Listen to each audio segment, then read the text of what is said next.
अभी जानते ही हैं कि बिहार में जो विशेष पुनरीक्षण का अभियान है ना चलाया जा रहा है, जिसके माध्यम से जो भी बिहार के वोटर्स हैं ना उन सभी को एनुमरेशन फॉर्म यानी कि जो गणना प्रपत्र है उसको भरना पड़ रहा है। बहुत सारे ऐसे वोटर्स हैं जिन्होंने बिना डॉक्यूमेंट के ही फॉर्म भर दिया हुआ है। बहुत सारे ऐसे भी वोटर्स हैं जिनके पास कोई डॉक्यूमेंट है ही नहीं, समझ रहे हैं ना। तो the election commission of India के द्वारा लगभग 11 ऐसे डॉक्यूमेंट है जिसको यहाँ पे अप्रूव किया गया है। उसमें से कोई एक डॉक्यूमेंट आपको देना है, और अगर आपका माता पिता का भी रिक्वायर्ड है आपके डेट ऑफ बर्थ के हिसाब से, तो उनका भी एक डॉक्यूमेंट, उसमें से कोई एक डॉक्यूमेंट देना पड़ रहा है। ठीक है, बहुत सारे लोगों ने फॉर्म को भर दिया हुआ है, बहुत सारे लोगों ने फॉर्म को अभी तक नहीं भरा हुआ है, क्योंकि देखेंगे तो 75% यहाँ पे आई थिंक फॉर्म फिलअप हो चुका है। हम पूरा डाटा उठा कर देखें तो आई थिंक इतना तो गणना प्रपत्र फिलअप हो गया है। तो अब यहाँ पे हम बात कर लेते हैं कि बहुत सारे समस्या भी क्रिएट हो रहा है। बहुत सारे ऐसे वोटर्स हैं जिनके मन में जो है अलग अलग सवाल हैं कि जिनके पास डॉक्यूमेंट नहीं है उनका क्या होगा, क्या हमें बाद में डॉक्यूमेंट देने पड़ेंगे, मेरे इस कंडीशन में ये वाला डॉक्यूमेंट नहीं है तो हमारा किस तरह से वेरिफिकेशन होगा, किस तरह से वोटर लिस्ट में नाम जुड़ेगा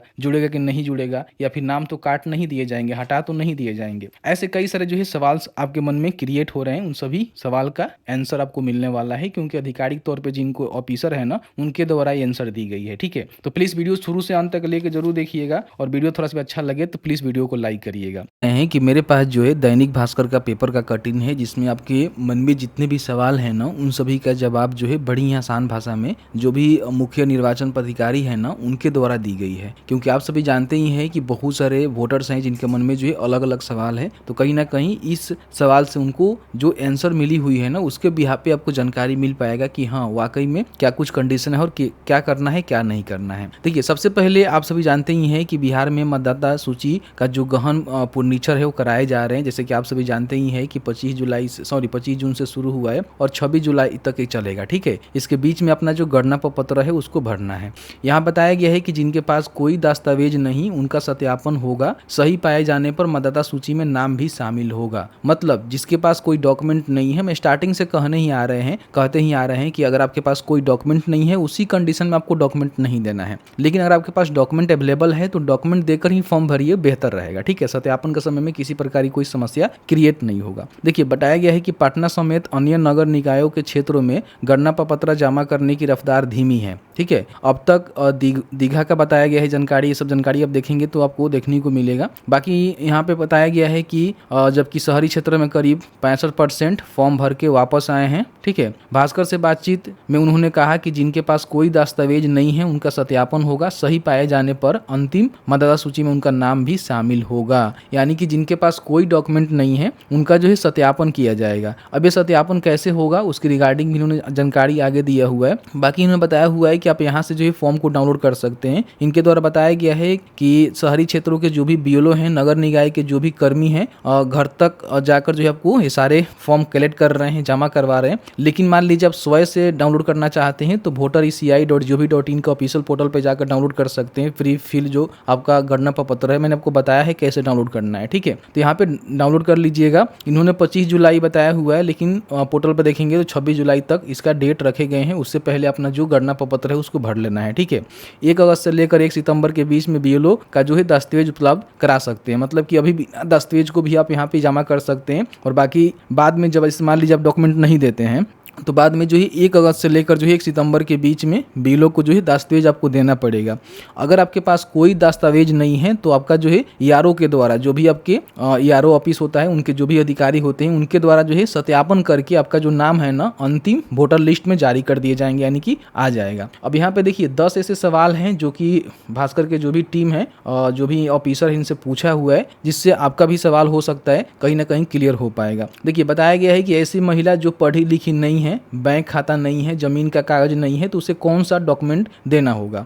देखिए, बताया है कि फिजिकल सत्यापन होगा, यह ईआरओ की टीम करेगी, सही पाए जाने पे अंतिम मतदाता सूची में उनका नाम शामिल कर दिया जाएगा। मतलब मान लीजिए कोई ऐसा महिला है जिनके पास कोई डॉक्यूमेंट है ही नहीं। ठीक है, तो इन्होंने कहा हुआ है कि उसका जो है फिजिकल यानी कि खुद घर पे आकर जो है सत्यापन होगा, ईआरओ की टीम करेगी, और उसके बाद सही पाए जाने पर उनका जो वोटर लिस्ट में नाम है ना वो फाइनल लिस्ट में आ जाएगा। ऐसी महिला जो दूसरे राज्य की है, यहाँ शादी करके बहू बन बन गई है उसे कौन सा डॉक्यूमेंट यहाँ पे देना होगा। आप में से काफ़ी सारे लोग ऐसे हैं जिनका ये सवाल है। समझिए, बताया गया है कि पढ़ी लिखी है तो मैट्रिक का सर्टिफिकेट देगी, अगर पढ़ी लिखी नहीं है तो कोई दस्तावेज उपलब्ध नहीं है तो ईआरओ की टीम उसका भी सत्यापन करेगी। मतलब अगर कोई पढ़ी लिखी महिला है तो उनका तो 10th का सर्टिफिकेट आप लगा देंगे, लेकिन अगर अनपढ़ कोई महिला है तो उस कंडीशन में जो ईआरओ ऑफिस की टीम है ना, वो यहाँ पे फिजिकल सत्यापन करेगी और उनका नाम यहाँ पे जोड़ देगी। ज़्यादा आपको टेंशन लेने की आवश्यकता नहीं है। तो अगर आपके पास कोई डॉक्यूमेंट नहीं है तो ऐसे ही बीएलओ को फॉर्म जमा करवा दीजिए।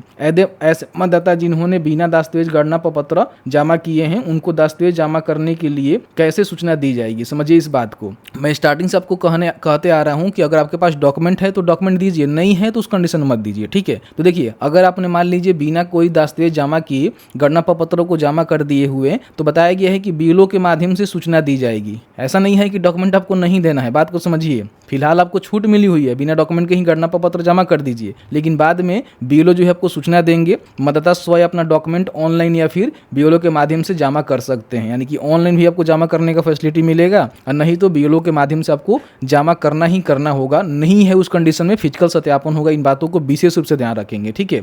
ऐसे वोटर्स जो गणना प्रपत्र जमा कर चुके हैं लेकिन उनके पास 11 में से कोई भी दस्तावेज नहीं है तो उनका क्या होगा। मान लीजिए बहुत सारे लोग ऐसे हैं जो कि अपना गणना प्रपत्र बिना डॉक्यूमेंट के ही जमा कर दिए हैं, लेकिन उनके पास जो 11 सूची जारी किया गया है बिहार सरकार के द्वारा, जो लिस्ट आया हुआ है उसमें से कोई डॉक्यूमेंट नहीं है। तो ऐसे जो वोटर्स है वो क्या करेंगे। तो बताया गया कि देखिए, ऐसे मतदाताओं का ईआरओ की टीम सत्यापन करेगी, सही पाए जाने पे अंतिम मतदाता सूची में नाम शामिल होगा। मतलब कि इनका बार बार रिपीट यही आ रहा है कि अगर किसी का कोई डॉक्यूमेंट नहीं है तो उसको टेंशन नहीं लेना है। ईआरओ की जो टीम है उनके द्वारा इसका फिजिकल सत्यापन किया जाएगा और सत्यापन में सही पाए जाने के बाद उनका जो नाम है ना वोटर लिस्ट में जोड़ दिए जाएंगे। पटना के एड्रेस पर बैंक अकाउंट है, गांव का कोई दस्तावेज नहीं है, ऐसे में गणना प्रपत्र कौन सा दस्तावेज अपलोड करेंगे। जहां पे वोटर है वहां का दस्तावेज देना है, दस्तावेज नहीं होने पर ईआरओ की टीम सत्यापन करेगी। फिर यही बात इन्होंने बोला।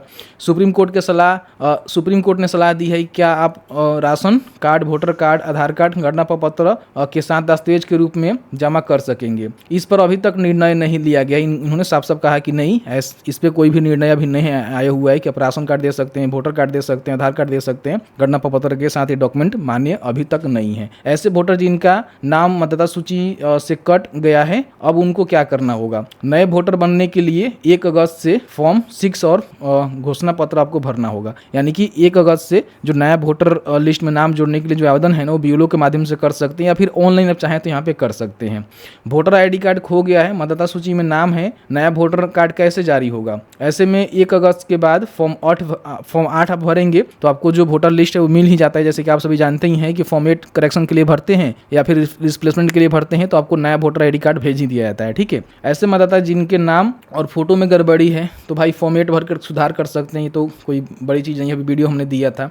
नए लोगों का नाम मतदाता सूची में जोड़ने के लिए कितने दिन के बाद वोटर कार्ड मिलेगा। सामान्य तौर पे नए नाम जोड़ने के 32 दिन के बाद ईपिक नंबर आता है। अंतिम मतदाता सूची में नया नाम जोड़ने वाले सभी मतदाताओं का ईपिक विधानसभा चुनाव से पहले बनकर आ जाएगा। ये जानकारी इन्होंने दिया हुआ है। तो इस तरह से देखेंगे 10 ऐसे सवाल है जिसका आंसर इन्होंने दिया हुआ है, जिसमें से कुछ ऐसे सवाल थे जो कि बहुत ही महत्वपूर्ण थे आप सभी के लिए, ठीक है। इसलिए इस वीडियो को हमने बनाया और आपको जो है सभी जानकारी यहाँ पे दी है। तो अगर आपके पास डॉक्यूमेंट है तो डॉक्यूमेंट देकर ही फॉर्म को जमा करिए, नहीं है तो बिना डॉक्यूमेंट भी आप जमा कर सकते हैं। फिजिकल सत्यापन होगा, उसके आधार पे आपका जो वेरिफिकेशन है वो करके वोटर लिस्ट में नाम यहाँ पे जोड़ दिए जाएंगे। और जिन्होंने बिना डॉक्यूमेंट के फॉर्म सबमिट किया हुआ है उनका जो है दस्तावेज की डिमांड की जाएगी। अगर वो डॉक्यूमेंट नहीं देते हैं तो उस कंडीशन में फिजिकल सत्यापन किया जाएगा। तो इस तरह से सारी जानकारी यहाँ पे निकल के आया हुआ था, जिसके बिहार पे हमने सभी जानकारी आपके साथ साझा किया हुआ है। फिर भी आपके मन में कोई भी सवाल होगा इस वीडियो से रिलेटेड हमें जरूर बताइएगा। वीडियो देखने के लिए बहुत बहुत धन्यवाद। तो आपने देखा कि मैंने जो है पूरी जानकारी आपको बताया कि क्या कुछ अपडेट है, आपके मन में जो भी सवाल है उसका जवाब क्या है। अगर आपके पास कोई डॉक्यूमेंट नहीं है तो आपका जो है फिजिकल वेरिफिकेशन होगा, जो कि ईआरओ की टीम करेगी और उसके माध्यम से आपका नाम वोटर लिस्ट में जोड़ दिए जाएंगे। तो इस तरह से मैंने जो है पूरी जानकारी बताया। बाकी आपके मन में कोई भी सवाल होगा इस वीडियो से रिलेटेड हमें जरूर बताइएगा। जहां तक हमारी नॉलेज होगी हम आपके साथ साझा करने की पूरी कोशिश करेंगे। वीडियो देखने के लिए बहुत बहुत धन्यवाद।